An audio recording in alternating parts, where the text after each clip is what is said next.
Hello everyone, আসসালামু আলাইকুম। আশা করি সবাই ভালো আছেন, আমরাও ভালো আছি। তো আজকে আপনাদেরকে জানাবো এই ভিডিওর মাধ্যমে কীভাবে কোথায় কোথায় ঘুরবেন কক্সবাজার শহরে। তো আমরা চলে আসলাম ডলফিন মোড়ে। এখান থেকে অটো রিজার্ভ করলাম, অটো ভাড়া নিল 1200 টাকা। আমাদের ফ্যামিলি 7 জন মেম্বার, আমরা সবাই ভরপুর চলে গেলাম। তো ভালো লাগলো, এক পাশে সাগর সমুদ্র, অন্য পাশে পাহাড়, দেখতেই এক অপরূপ সৌন্দর্য। চলে আসলাম হিমছড়ি এসে 40 টাকা করে টিকিট, ভিতরে ঢোকার প্রবেশ টিকিট আমরা নিলাম কেটে। তারপরে ঢুকে গেলাম পাহাড়ের উপরে। আস্তে আস্তে হেঁটে গেলাম, অল্পতেই হাঁটতে প্রায় অনেকের পর সিঁড়ি পেলাম, প্রায় 300-400 হাঁপিয়ে গেলাম। গাইস, উঠতে উঠতে হাঁপিয়ে গেছি, অনেক দূর চলে এসেছি আমরা, হাত পা সব ব্যথা হয়ে গেছে। দেখুন কি অবস্থা, তারা এখন আসতে পারেনি সবাই, আমরা অনেকটা হাঁপিয়ে গেছি। এখন না জানি অনেক দূর হাঁটতে হবে, যদি বাইতে হবে পাহাড়। যাই হোক, না আসলে বুঝতাম না জায়গাটা এতটা সুন্দর ও মনোরম পরিবেশ হবে। তো আমার জানা মতে আমি শুধু ভিডিওতে দেখতাম, ইউটিউবে ব্লগ দেখতাম যে না, জায়গা নাকি অনেক সুন্দর, হিমছড়ি পাহাড়। তো স্বপ্ন ছিল একবার যাবো ঘুরতে। অবশেষে ফ্যামিলি মেম্বার সবাইকে নিয়ে চলে আসলাম সেই হিমছড়ি পাহাড়ে। পাহাড়টা দেখতে আসলে অসাধারণ। চাইছিলাম ওই পাহাড়টা যেতে, কিন্তু আমার বোন রাজি হলো না। ওদের হাঁটতে হাঁটতে নাকি পা ব্যথা হয়ে গেছে, তাই আর যেতে চাইল না। আমিও চাইলাম না যে ওদের ছাড়া যাবো। তো অবশেষে আমরা ওখান থেকে আবার নেমে নিচে আসতেছি, তখন ফুল, পাহাড়ের উপরে ফুল ছিল। বাচ্চারা ফুলের মালা গেঁথে মাথায় দেয়, এটাও বিক্রি করে। তো দেখতেও খুব ভালো লাগলো। ছোট ছোট বাচ্চারা পাহাড়েই থাকে, পাহাড়ে বসে ফুলগুলো বিক্রি করে মাত্র 20 টাকা করে। তো আমি চিন্তা করলাম, বাচ্চাগুলো দেখে খুবই মায়া লাগলো। তো আমি বললাম দাও, তারপর আমি 3টে নিলাম। 3টে ওদের কাছ থেকে কিনে আমি তো মাথায় দিয়ে দেখলাম যে আমাকে কেমন লাগে। ওরা বলতেছে যে মামা তোমাকে ভালো লাগে, আমার ভাগ্নি বলতেছে। এগুলো আমি কিনে আবার ওদের কাছে নিলাম। ওদের কাছ থেকে নিয়ে 3টে নিলাম। 3টে নিয়ে ওদেরকে গিফট করলাম। ওরাও খুশি হলো যে আমি 3টে নিলাম একই সাথে। তারপর ওদের জিজ্ঞাসা করলাম তুমি নিজে এগুলো বানাও কিনা। পরে বললাম হ্যাঁ, আমরাই বানাই, আমরাই পাহাড়ে থাকি।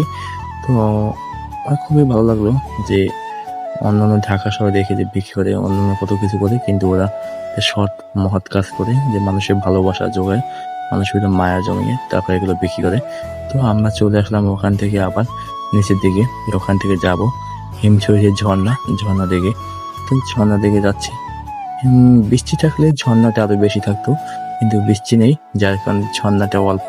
আর ওইখানে মানুষজন বেশি ভিড়, একপাশে পাহাড়, একপাশে ঝর্ণা। তো শেষ, ওখান থেকে বের হয়ে আমরা ইনানি বিচ ওইদিকে যাচ্ছি। ওখানে দোলনা বিচে যাবো এখন। দোলনা বিচে অবশেষে চলে আসলাম। এখানে আসার পরে দেখি যে আনারকলি। তো আনারকলি হচ্ছে কক্সবাজার একটা বিচ, এটা কোনো জায়গায় পাওয়া যায় না, শুধু কক্সবাজার এই ফলটা পাওয়া যায়। আনারকলি শুধু ভিডিও দেখতাম, কিন্তু কোনো খাইনি, ঢাকা শহরও পাইনি। তো ওখানে খেলাম একটা আনারকলি। প্রথমে বলি যে একটা খেয়ে দেখি কেমন লাগে। তো না, খেয়ে দেখলাম যে ভালোই লাগে। এক একটা দাম 40 টাকা করে পিস, কেউ 40 টাকা বিক্রি করে, কেউ 30 টাকা বিক্রি করে। তো ওরা হয়তো মরিচ এগুলো সব মাখায় দেয়। তো দোলনা বিচে আসার পর আমার ভাগিনে সে আবার দোলনা বিচে শুয়ে পড়লো। একটা ভাড়া নিলাম 50 টাকা আনলিমিটেড।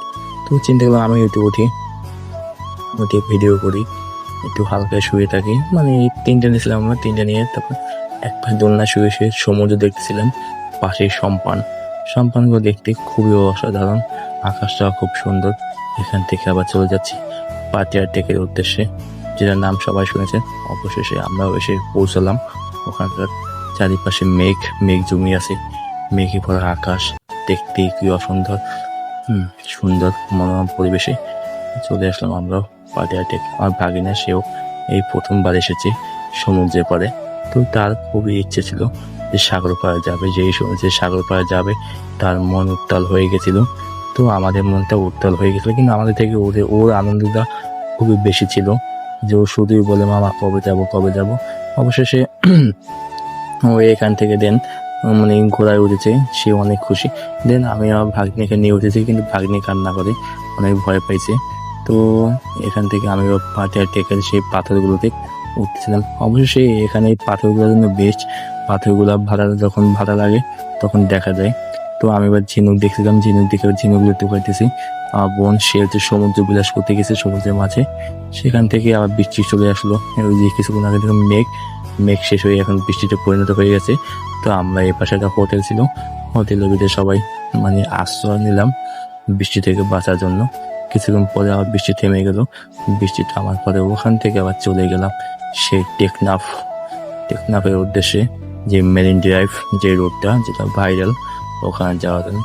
দেখে খুবই ভালো লাগলো, দুই পাশে সাম্পান, মাঝখান থেকে রাস্তা। আসলে আমরা ফ্যামিলি সবাই খুব এক্সাইটেড এখানে আসতে পেরে। ধন্যবাদ, ভালো থাকবেন।